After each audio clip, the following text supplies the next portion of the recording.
Echo Romeo 4, India Sierra Sierra, has you loud and clear.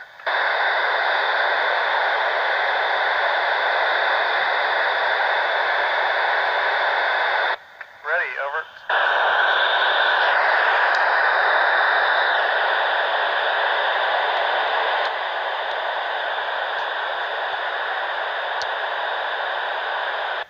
For me, the most difficult part is being away from my family, over.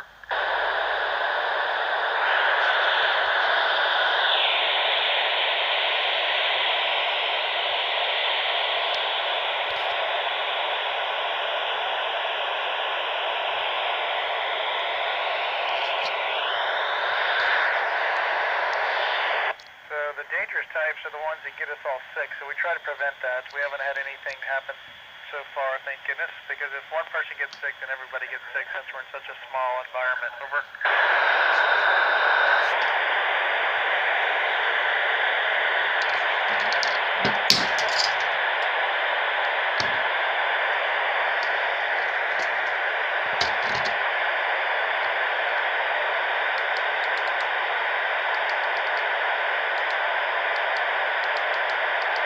Well, we get tested on about every 2 minutes.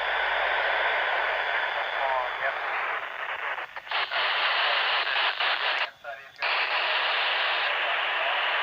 Biological testing to make sure you can withstand an environment like this with just a few people in a very small area. Over.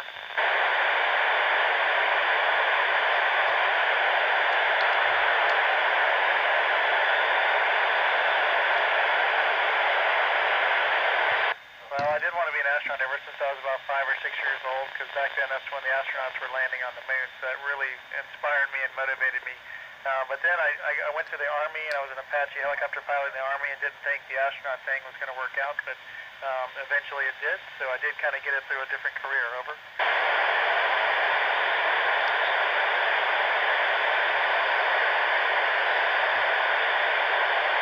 Well, I very much miss my family, but we do get to do a video conference with them once a week, so it's like doing FaceTime once a week with them, and I can talk to them pretty much every day. Over.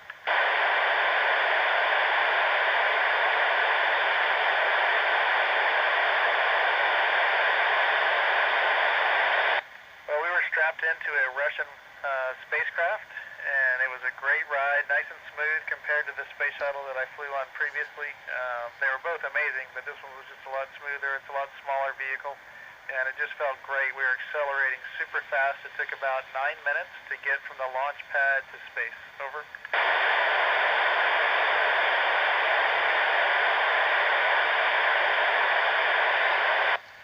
Well, that's a good question. We haven't really proven that yet. We did just recently have a 1-year mission where one Russian cosmonaut and one American astronaut were up here for 1 year, and that's the longest in one stay that anybody's ever been in space. Over.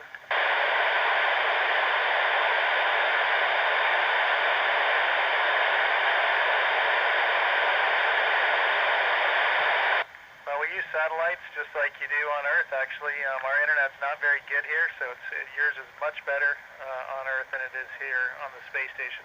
But we do email information back and forth to our friends and family. Over.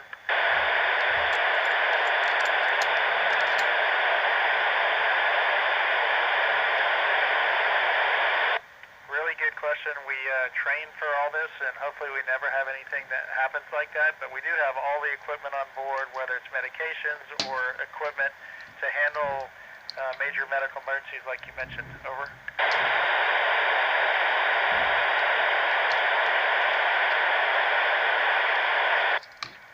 Yeah, absolutely. We have all kind of medical equipment up here, and somebody on our crew is trained to be the medical officer. In our case, it's me. I'm one of the medical officers, even though I'm not a doctor. But if we had anything happen, we would have a real doctor, our flight surgeons on the ground in mission control, talking us through whatever the procedure was. Over.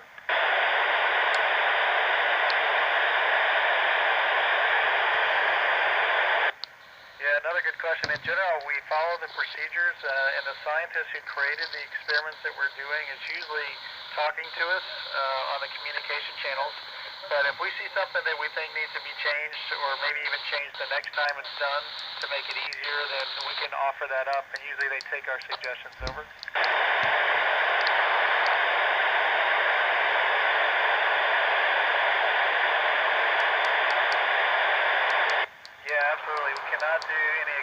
like you mentioned with open fire, we're in a really high oxygen environment up here, so anything with fire is very, very dangerous. So we try to stay away from things like that. Over.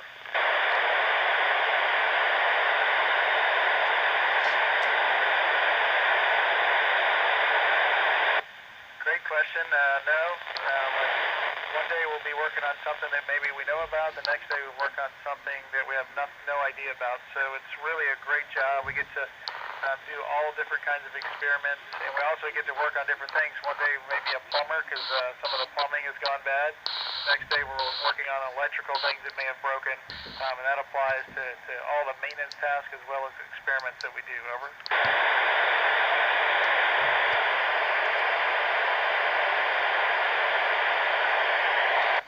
Yes, in general, we go to bed about 10 o'clock at night. We're on Europe time or London time, so it's a little ahead of you guys. So we go to bed about 10 o'clock and we get up at 6 in the morning. Over.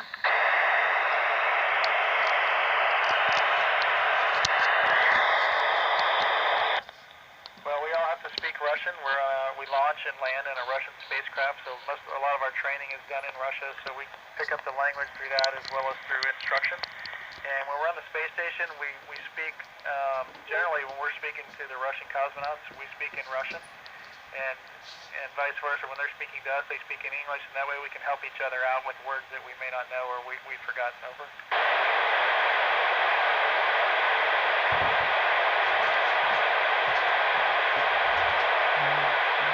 Well, we all kind of help each other out, and so that's a good thing. So nothing that we have to do specifically, me or some other person, that we can all do everything. We're kind of trained generically so that we can all handle all the chores on board. Over.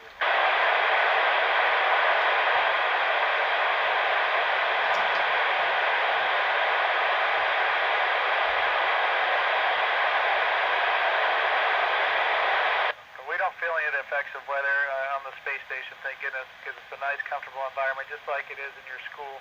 The temperature outside, though, if you happen to go outside, goes from about 200 when the sun's out to minus 200 when the sun goes away. And that happens every 45 minutes for us because we're going so fast. Over.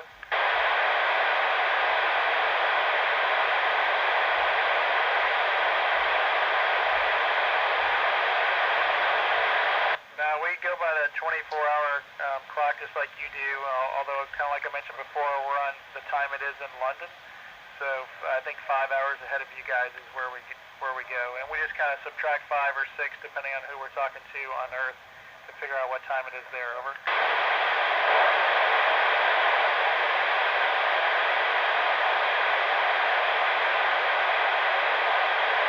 Great question. We have people that monitor those kind of things on the ground, and they would actually move the space station out of the way as one option.